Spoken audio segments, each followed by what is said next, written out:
6 महीने पहले तक माना जा रहा था कि 2019 में भी एनडीए नरेंद्र मोदी के नेतृत्व में फिर से बड़ी जीत हासिल कर लेगा। लेकिन पिछले 6 महीने के दौरान सरकार की साख पर संकट के बादल मंडराने लगे हैं। अभी हाल ही में 5 राज्यों के विधानसभा चुनाव में भी बीजेपी को करारा झटका लगा। उसे किसी भी राज्य में जीत नहीं मिली, उल्टे 3 राज्य उसके हाथ से निकल गए। ऐसे में 2019 में किसकी सरकार बन सकती है, देखिए हमारी ये रिपोर्ट।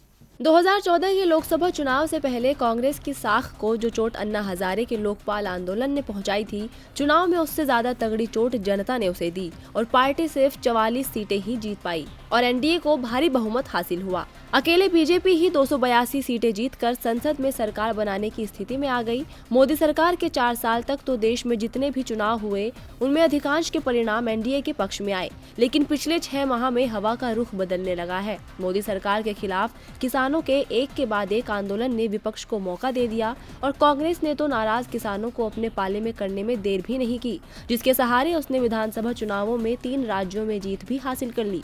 मध्य प्रदेश, छत्तीसगढ़ और राजस्थान में बीजेपी की हार से 2019 की तस्वीर भी साफ हो गई है कि इस बार के चुनाव में किसी भी दल की हवा नहीं है और एनडीए और यूपीए दोनों के लिए बहुमत जुटा पाना आसान नहीं है। एक टीवी चैनल के सर्वे में जो तस्वीर उभर कर सामने आई है, उसके अनुसार यदि आज चुनाव हुए तो किसी भी दल या गठबंधन को स्पष्ट बहुमत नहीं मिलेगा। बीजेपी को सबसे करारा झटका उत्तर प्रदेश और महाराष्ट्र में लगेगा। उत्तर प्रदेश में तो महागठबंधन बीजेपी से 45 सीटें छीनता हुआ दिख रहा है। वहीं महाराष्ट्र में कांग्रेस एनसीपी गठबंधन 24 सीटें एनडीए से छीन सकती है। उत्तर प्रदेश में बीजेपी को 28 सीटें मिल सकती है, जबकि अखिलेश और मायावती गठबंधन को 50 सीटों पर जीत मिल सकती है। महाराष्ट्र में एनडीए को 18 और कांग्रेस एनसीपी गठबंधन को 30 सीटें मिल सकती है।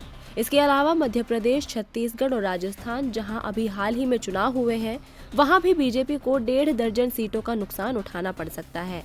सर्वे में बीजेपी के नेतृत्व वाले एनडीए को 247 सीटें दी गई हैं, जबकि 2014 में एनडीए के हिस्से में 336 सीटें आई थी, यानी 89 सीटों का नुकसान हो सकता है। जबकि कांग्रेस के नेतृत्व वाला यूपीए 171 सीटें जीत सकता है, 125 सीटें अन्य के खाते में जा सकती है। यदि क्षेत्रीय दलों की बात की जाए तो तेलंगाना में टीआरएस और पश्चिम बंगाल में तृणमूल कांग्रेस की स्थिति मजबूत बनी हुई है। वहीं आंध्र प्रदेश, उड़ीसा और तमिलनाडु में सत्ताधारी पार्टियों को झटका लग सकता है। सर्वे में जो बातें साफ साफ दिख रही है, उसके अनुसार बीजेपी और एनडीए बहुमत से काफी दूर दिख रही है।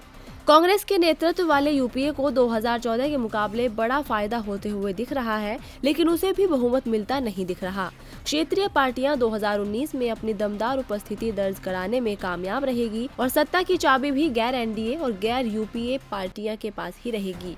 ऐसे में 2019 में सरकार किसकी होगी, ये एनडीए और यूपीए नहीं बल्कि क्षेत्रीय पार्टियां ही तय करेगी।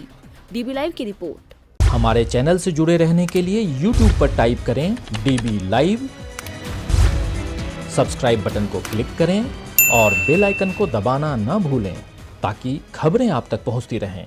देखते रहिए DB लाइव, क्योंकि यहाँ हैं खबरें लगातार।